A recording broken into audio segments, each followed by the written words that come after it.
The coffee shop on Mitchell Street had been my place for 3 years. Every Tuesday and Thursday morning, same table by the window, same order, cortado, and whatever pastry looked good that day. The baristas knew my face. One of them, the guy with the tattoo sleeve, would start making my drink when he saw me walk past the storefront. I stopped going in March. It wasn't a decision, exactly. One Thursday I walked up to the door, hand on the brass handle, and my chest tightened. The space between my shoulders went rigid.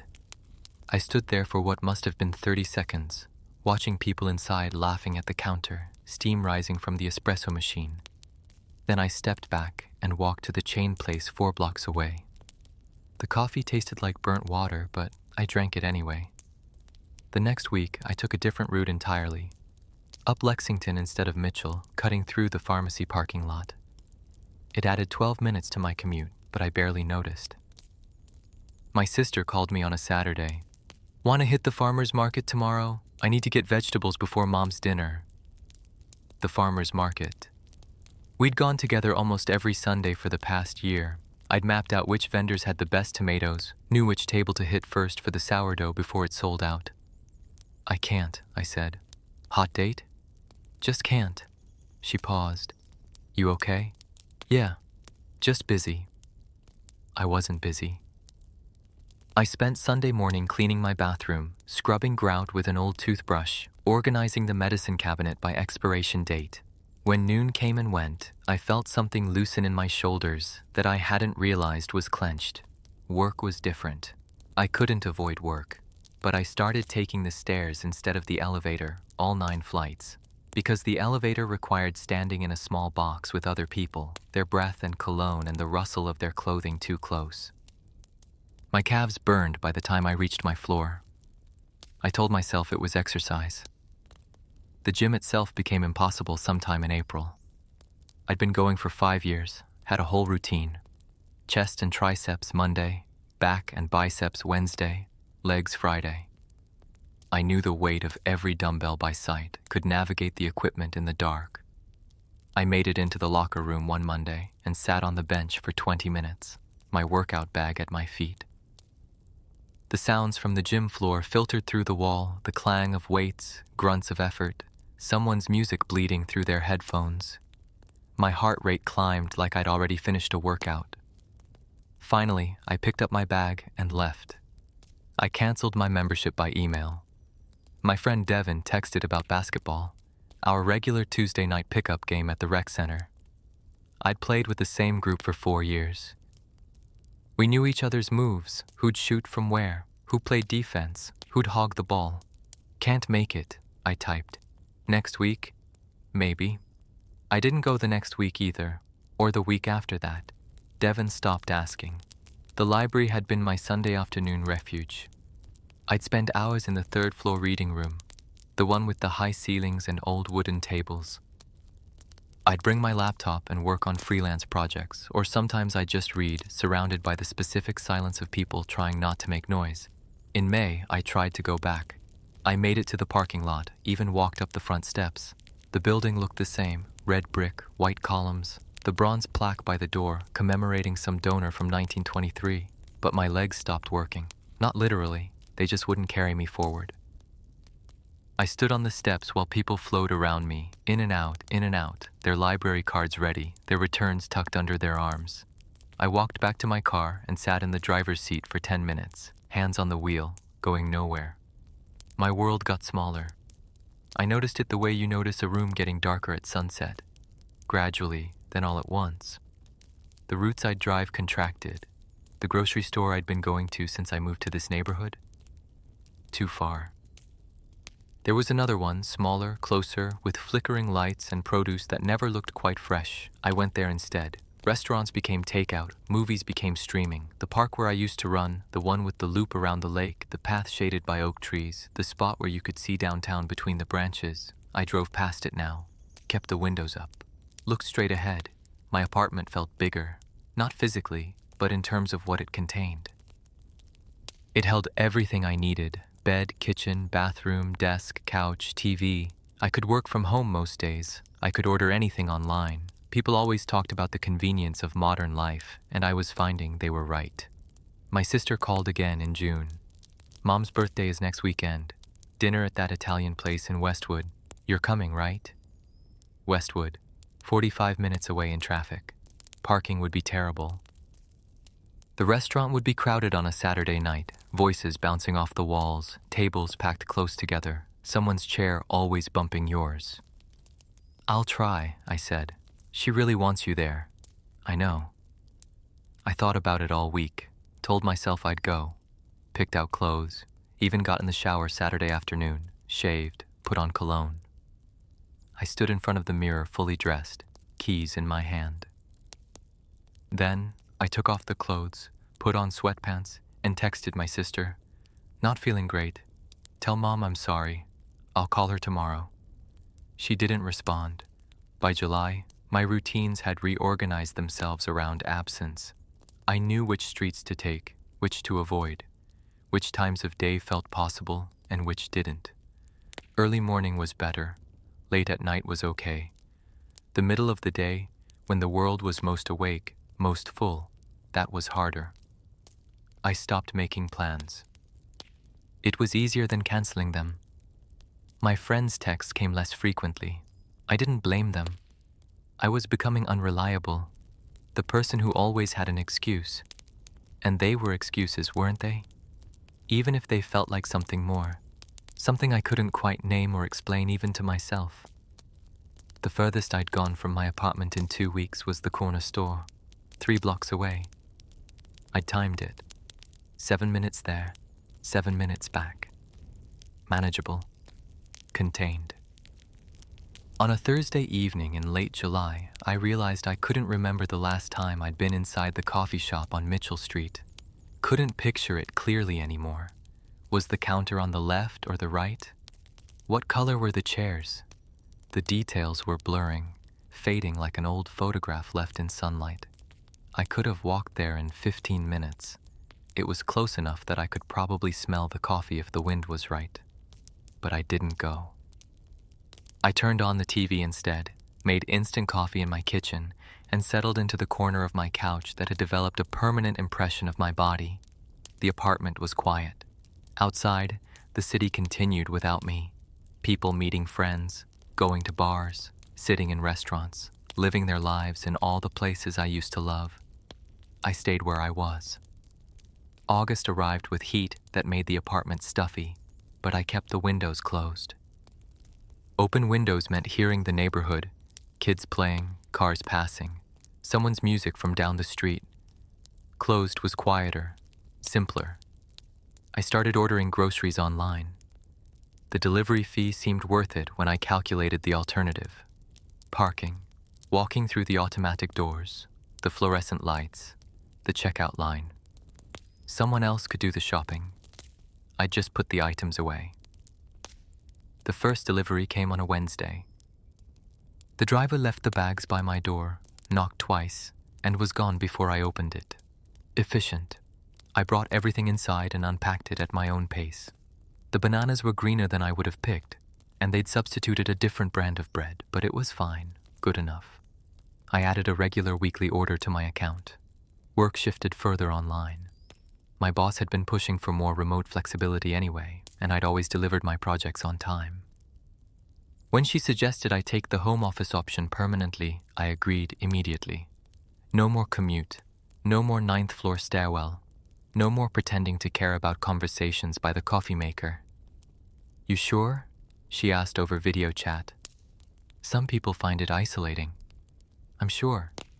My desk was better than my office desk anyway. I'd set it up by the window, though I usually kept the blinds half closed. The light was softer that way. My productivity actually improved. Fewer distractions. No one stopping by to chat.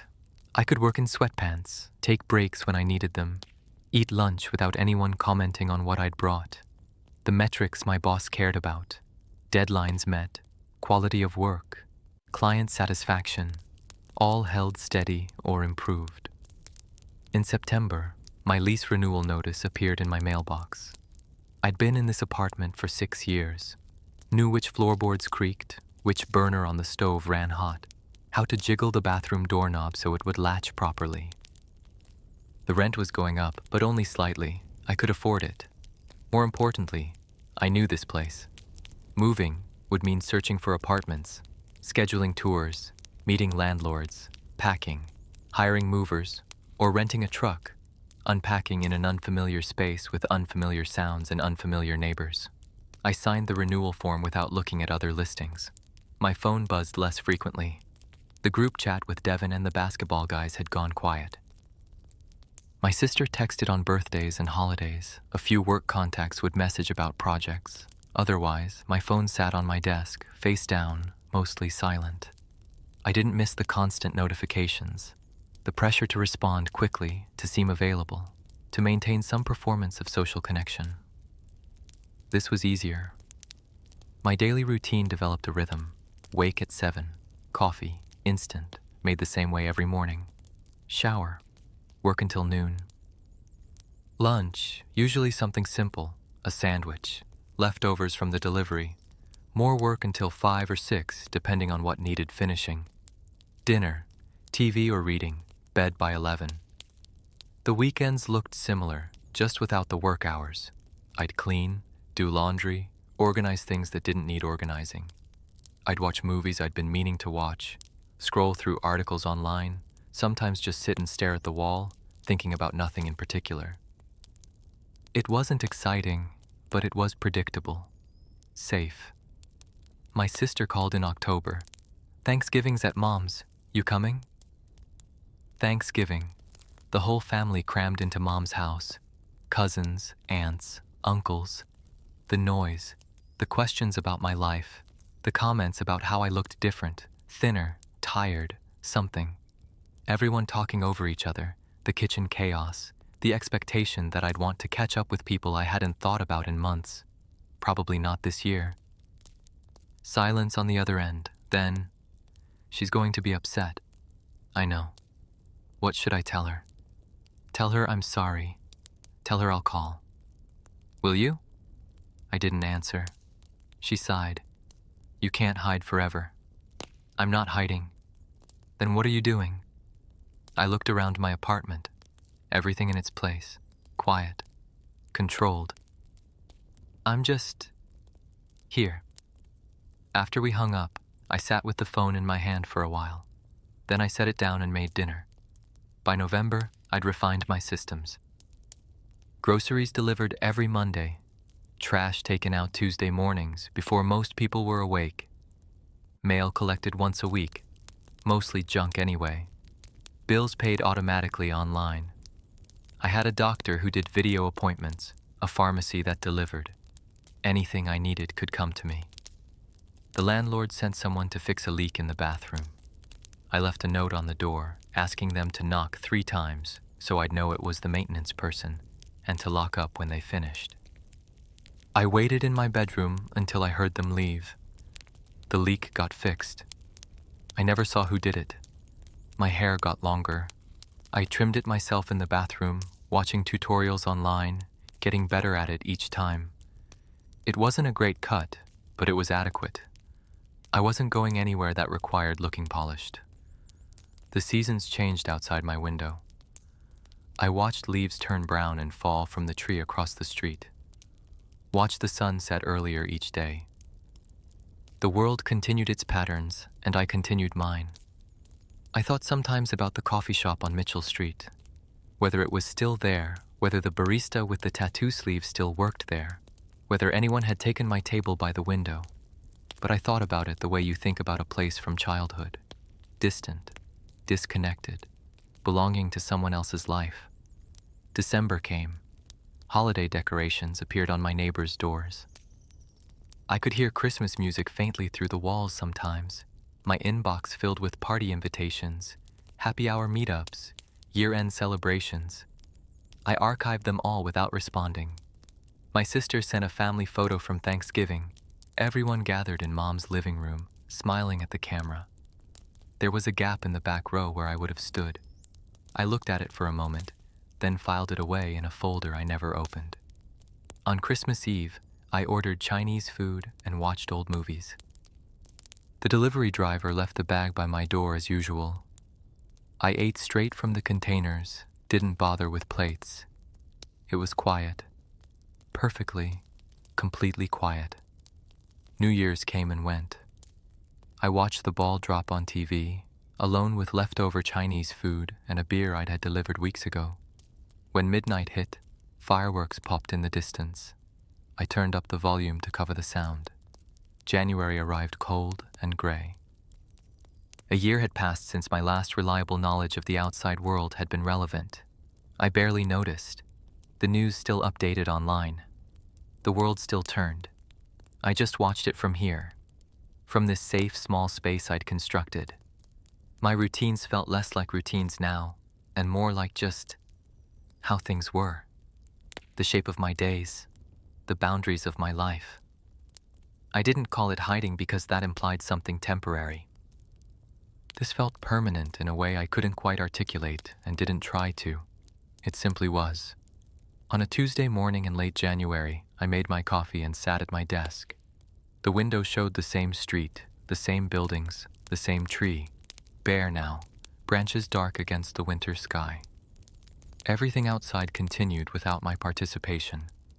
I turned to my computer and started work. This was my life now, and I'd stopped questioning it. Block 3. February brought a notice in my mailbox about a water main repair. They'd be shutting off water to the building for 6 hours on Thursday. Plan accordingly, the notice said. I filled the bathtub Wednesday night, stocked bottles of water, made sure the coffee pot was ready with enough water for the morning. Small preparations, but they mattered. Being caught off guard was worse than the inconvenience itself. I'd gotten good at planning around disruptions. Thursday morning, I woke earlier than usual. Made coffee before they shut the water off at 8. When the pipes went silent, I barely noticed. I'd already adapted. My sister texted that afternoon. Mom asked me to check on you. I'm fine. Are you? I stared at the message. The question felt larger than she intended. Water's out in the building. Otherwise, everything's normal. That's not what I meant. I didn't respond. After a while, the 3 dots that showed she was typing disappeared. The water came back on at 2. I ran the tap until it cleared, then refilled everything I'd used, put things back in order. The disruption had passed. That evening, I noticed something while washing dishes. My hands were shaking slightly. Not much, just a tremor. I held them under the warm water until they steadied. It took longer than it should have. I dried them and went back to my routine. In March, the anniversary passed without acknowledgement from anyone. 2 years. It had been 2 years since the day everything changed, though I'd never said that out loud. Never connected the dates explicitly, even to myself, but I knew. The coffee shop closure had started in March, the gym in April. By summer, the contraction was complete. The timeline wasn't coincidental. I'd been in the building downtown, the one on 7th Street, when it happened. A Tuesday afternoon meeting with a client. 17th floor, conference room with windows overlooking the plaza. I didn't think about the details, hadn't thought about them in months, but the fact existed, solid and immovable. I had been there. And afterward, things had changed. The news had covered it for weeks. I'd avoided reading most of it. You didn't need to read about something you'd lived through. The reports got details wrong anyway, the timing, the sequence, the number of people. They always did. 3 people from my client's office hadn't made it out. I didn't know them well. Had shaken their hands in the lobby maybe, passed them in the hallway, the kind of people who existed in your peripheral vision and then didn't exist at all. I'd made it to the stairwell, down 17 flights in darkness when the power cut, following the emergency lights, pressed between strangers who were breathing too hard, moving too slow. Someone crying, someone else praying. The smell of fear mixing with concrete dust and something chemical I couldn't identify. That part I could remember without trying. The parts after, the lobby, the street, The hours in the rain, those were blurrier. My mind had filed them somewhere I didn't access. But my body remembered. The elevator in my office building. That was why I'd taken the stairs. The enclosed space, the mechanical sounds, the possibility of stopping between floors. My body said no before my brain could rationalize it. The coffee shop on Mitchell Street sat 3 blocks from 7th. Same neighborhood. Same view of the plaza if you stood at the right angle. The gym was in a building with similar architecture, glass and steel, same era of construction, same elevator banks, same narrow stairwells. The library, that 17th floor reading room, high up, windows facing out, just like the conference room.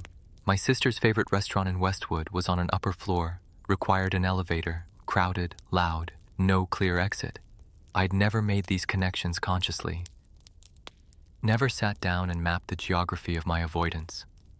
But sitting there in March, 2 years later, the pattern was obvious. I wasn't afraid of coffee shops or gyms or libraries. I was afraid of being trapped. The realization didn't change anything. My routines stayed the same. The deliveries still came on Mondays. I still worked from my desk by the window with the blinds half closed. Still ordered takeout instead of eating in restaurants. Still stayed home instead of visiting family. Knowing why didn't make it easier to stop. A therapist might have helped. I'd thought about it occasionally, finding someone who did video sessions, explaining the situation, working through whatever needed working through. But explaining meant talking about it, putting it into words, making it real in a way it wasn't when it just lived quietly in the background of my choices. And besides, I was fine, functional. My work was good. My bills were paid. I wasn't hurting anyone. I was just here. Living smaller, living quieter, living in a way that felt manageable. April came. I noticed cherry blossoms on the tree across the street.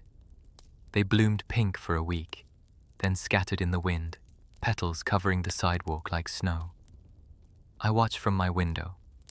Beautiful. In that distant way, things are beautiful when you're not part of them. Devin texted out of nowhere. Saw Marcus yesterday. Asked about you. Marcus. We'd played basketball together. Tall guy, good 3-point shot, always laughing. Tell him I said hi, I typed back. You should tell him yourself. We're playing tomorrow night. I looked at the message for a long time. Basketball, the rec center, Tuesday nights. The squeak of shoes on hardwood, the echo of the ball, the crowd of bodies moving in patterns we'd practiced until they were instinctive. The rec center was 1 story, ground level, exits on 3 sides, objectively safe. Can't, I wrote. Can't or won't? I deleted 3 different responses before settling on, does it matter? He didn't reply. I set the phone down and sat in the quiet of my apartment. Through the wall, I could hear my neighbor's TV. A sitcom, judging by the laugh track. Regular, predictable sounds of regular, predictable life. I'd been on 7th Street on a Tuesday afternoon, gone to a meeting, done what I was supposed to do, and the world had demonstrated with perfect clarity that nowhere was guaranteed. That buildings could become traps, that ordinary Tuesdays could split your life into before and after. So I'd made adjustments. I'd found ways to minimize risk, to control variables, to build a life that felt secure even if it looked like hiding. Maybe especially because it looked like hiding. The thing no one told you about survival was that you kept doing it afterward, that the surviving part didn't end when the immediate danger passed. You survived the event, then you survived the next day, and the day after that, and eventually you looked up and realized you'd built an entire existence around the principle of not being caught like that again, not being vulnerable, not being trapped. I stood and went to the kitchen, made dinner, ate it at my desk while I worked. The routine held. The apartment stayed quiet. Outside, the world continued with its risks and dangers and unexpected disasters. Inside, I was safe. I understood now where this had started, could trace the line from that conference room to this desk, from those stairs to these walls. The understanding sat in my chest, heavy and solid. but understanding something and changing it were different things entirely. Block 4.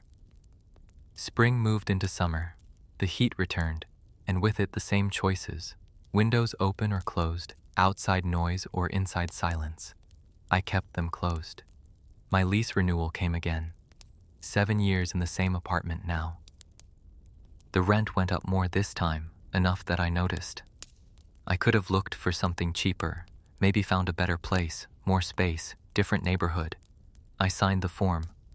My mother called in June. Not my sister this time, my mother herself. "I haven't seen you in over a year," she said. No accusation in her voice, just fact. "I know. Your sister says you won't come to dinners anymore. It's not about you. Then what's it about?" I looked around my apartment. 7 years of living compressed into 650 square feet, everything I needed within arm's reach. It's about what I can do. "And you can't drive 40 minutes to see your mother?" "No," I said. "I can't." Silence. Then, "Okay. Okay? I don't understand it," she said. "But okay." We talked for a few more minutes about nothing important. The weather, her garden, a cousin's wedding I wouldn't attend. When we hung up, I felt something loosen that I hadn't known was tight. She didn't understand, but she'd stopped pushing. That was enough. July brought a message from work. The company was opening a new office, consolidating teams. My boss wanted to know if I'd be interested in a promotion. More responsibility, better pay. It would require coming into the office 3 days a week. I read the email twice. The money would be significant. The title would look good. The work itself would be interesting, the kind of projects I'd wanted 5 years ago. "I appreciate the offer," I wrote back, "but I need to stay remote." She called me an hour later. "This is a good opportunity." "I know. The remote position doesn't come with the same advancement potential." "I understand." A pause. "Can I ask why?" "I work better from home." "Your metrics are solid," she agreed. "But there's only so far you can go without face-to-face collaboration." "That's fine," I said, and meant it. I stayed at my current level. The promotion went to someone else. My routine continued unchanged. In August, the building across the street was demolished. I watched from my window over 3 weeks as machines tore it down floor by floor, level by level. The noise was constant during working hours, the grind of metal, the crash of concrete, the beeping of trucks backing up. I bought noise-canceling headphones. By September, the lot was empty, just dirt and a chain-link fence. They put up a sign announcing future construction, luxury condos, retail space, completion date in 2 years. The view from my window had changed, but my window hadn't. My sister got engaged in October. She texted me a photo of the ring, then called. "Spring wedding," she said. "Small. Just family and close friends. Congratulations. You'll come, right? It's important." I watched the demolition site where workers were driving pylons into the ground, the foundation for something new. Something that would rise where the old building had been. "Where is it?" "The Botanical Gardens, that pavilion by the lake. You remember it?" I did remember. Glass walls, open sides, surrounded by trees. 1 story, multiple exits, outdoors. "I'll try," I said. "Please actually try." "I will." And I meant it in the moment. But as the months passed and the wedding date approached, I felt the familiar tightness. Made plans, then unmade them. Told myself I'd go, then knew I wouldn't. 2 days before the wedding, I called her. "I can't," I said. She was quiet for a long time. "You know what? I'm not even surprised. I'm sorry." "Are you?" The question hung there. Was I sorry? Or was I just sorry that my choices hurt her? "I'm sorry, I'm not who you want me to be." "I don't want you to be anyone. I just want you to show up." "I know." After we hung up, I sat with my phone in my hand. She sent me photos the day after the wedding. Her in her dress, smiling. the pavilion decorated with flowers. Family grouped together, my absence a gap no one had tried to fill. I looked at them once, then archived the whole conversation. Winter came again.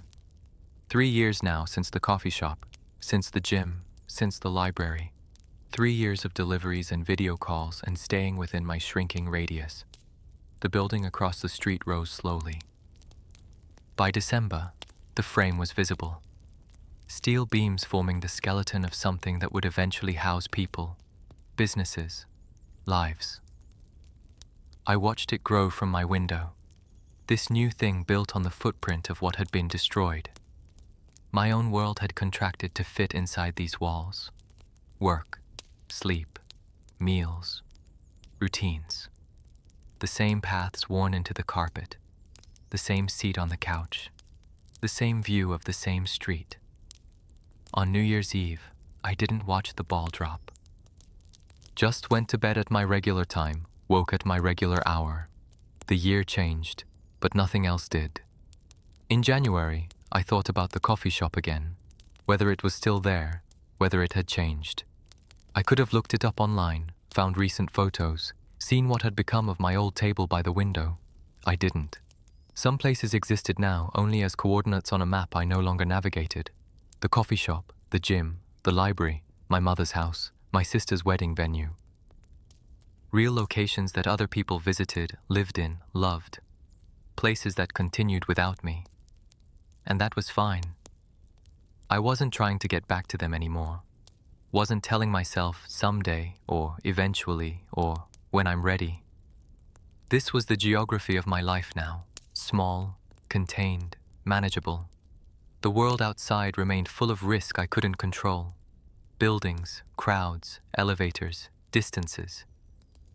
All the variables that could shift without warning, that could trap you between floors or lock exits or make ordinary Tuesdays catastrophic. But here, in this apartment, I knew every sound, every creak of the floor, every rattle of the pipes, every shadow that moved across the ceiling when cars passed outside.